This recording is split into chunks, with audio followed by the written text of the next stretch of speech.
6-9, 0-8 on the road. It seems early, but feels like it's time for a State of the Union. Here we are, right? Let's not beat around the bush. Klay Thompson. Klay Thompson. My favorite Warrior of all time, one of my favorite athletes of all time. He's receiving a lot of slander. And you've got people also, I believe in Klay, defending Klay, and I get it. You want to support one of your players and build him up. And that's the problem right now. That's the problem that's going on internally with the Warriors. Look, don't get it twisted. I'm not here to say trade Klay Thompson, give up on Klay Thompson. I'm simply here to say you've got to fall back right now, bro. The shot distribution on this team is completely corrupted because of your ego. And it starts with Steve Kerr, Steph Curry, and Draymond Green enabling this. It's funny, man. You know, what's the saying? Is it Batman?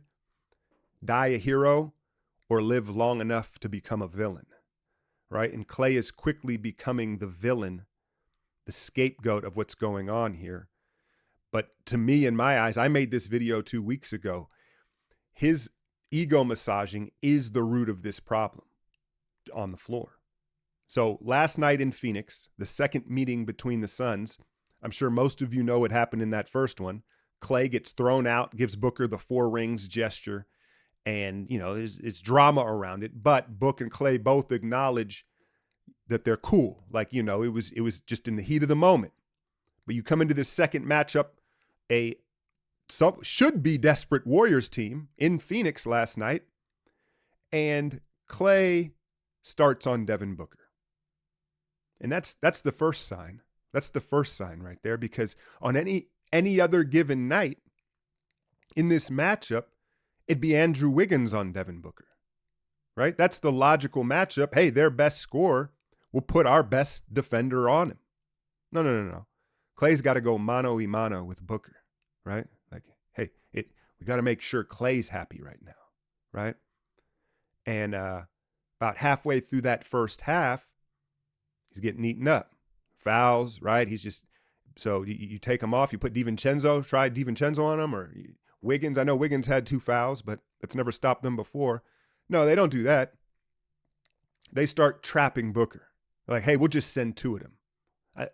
We're not going to tell Klay get off. Klay, it's more important that we slow down Booker for Klay rather than keep the integrity of the defense and just switch a better defender on him. Because the Warriors, they're not really designed to send traps and double the ball. They don't have enough size on the back end, right? And that's, to me, when the rails started to come off in that game last night. Now, Steph, being Steph, made it appear like we were in it, right? But the truth was we were never in it. We were never in it last night. And so, look, again, I don't want to trade Klay Thompson. It's not that, but he's got to fall back, and it's really on Steph. It's really on Steph. As much as already on his back, it's on Steph to speak to Klay about this, because Draymond has lost his voice, and it's his own fault, right?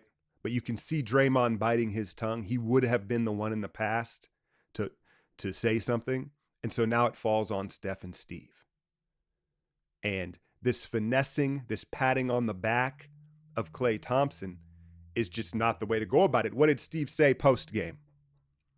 We've got to help Klay get out of his own way.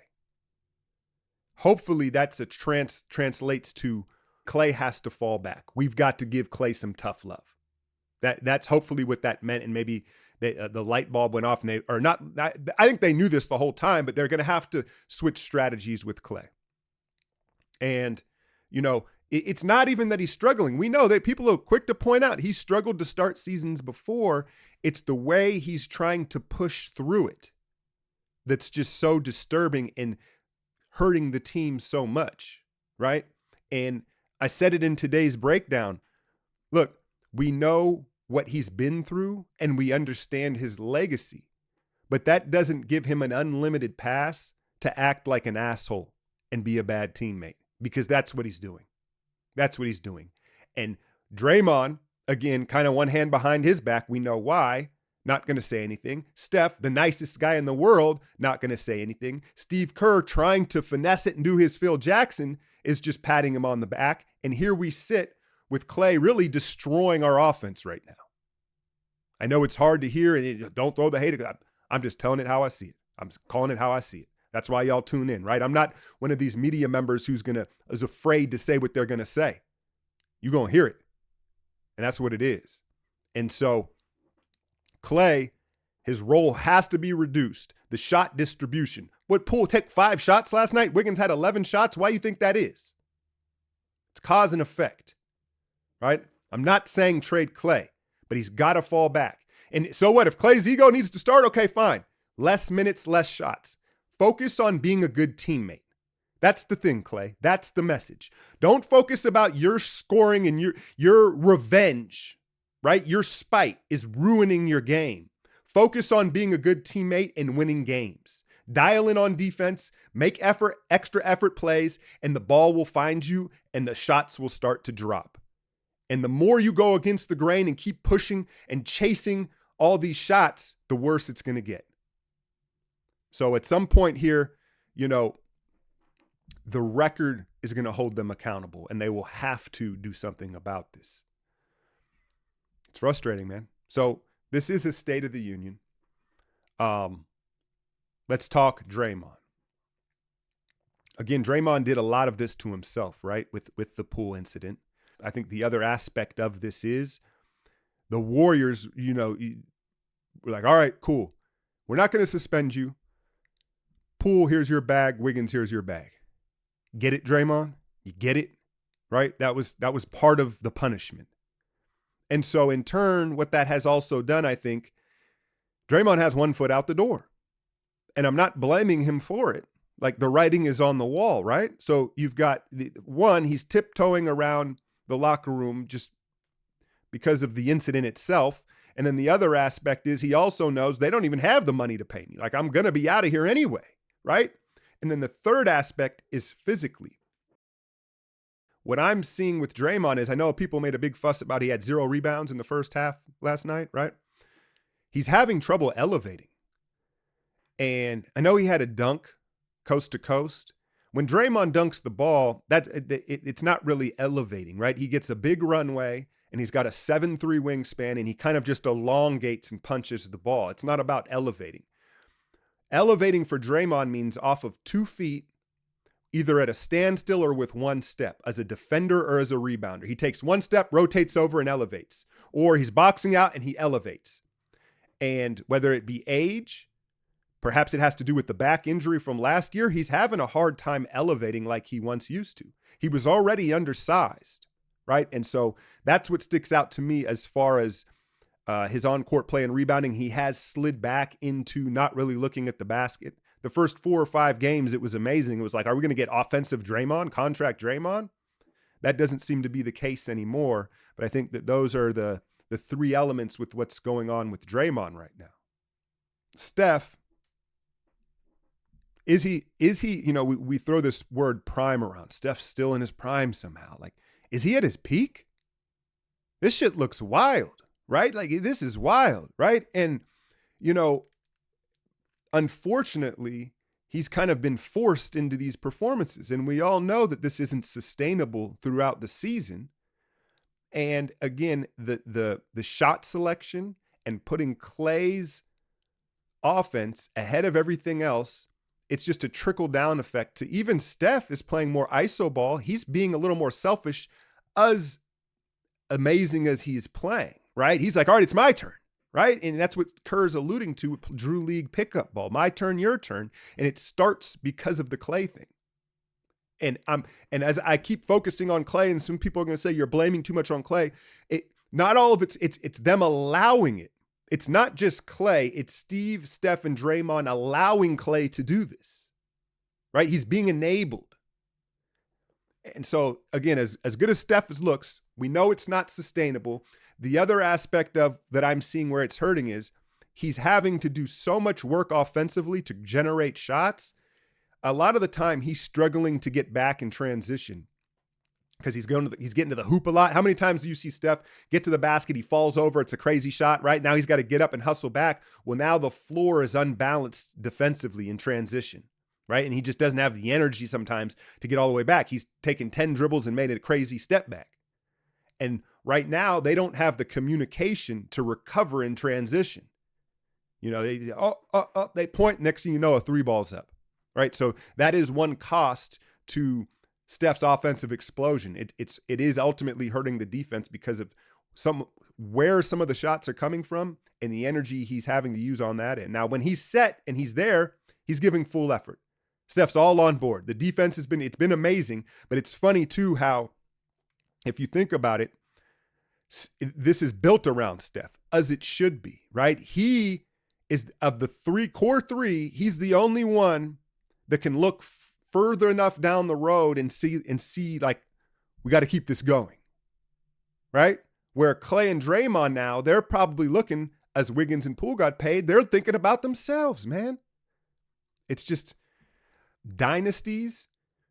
You either hold on too long or you break it up too soon. There's no in between. There's no perfect transition. It seemed like it last year, but that wasn't really the case, right? Those were vets. I keep hearing, in the playoffs, we got to get to the playoffs. The Wild Wild West is loaded, and this ain't looking good, man. And so what else do I want to touch upon? I guess Dante DiVincenzo, Jermichael Green, my God. If you want to hear my real thoughts on Jermichael, you can check my breakdown on the Patreon that was put out a couple hours ago. Dante, I want to have some sort of positivity here now. He had the hamstring issue. He hasn't really got a chance to get his legs under him. We're going to have to play more of him, right? Like, I think that he is one guy that ball handler, defender, playmaker, shoots it well enough. And I don't think he's going to be affected by all this hierarchy, pecking order, chemistry issue, because he's a new guy and he's on a 1-year deal and he wants to get paid. So, but he's playing the right way. That's the important thing. The smart thing about Dante is, because you'll see some guys on a 1-year deal try to do too much. Dante understands who he is in the league and what he can provide. So the more of Dante on the floor, the better, I think, for us moving forward.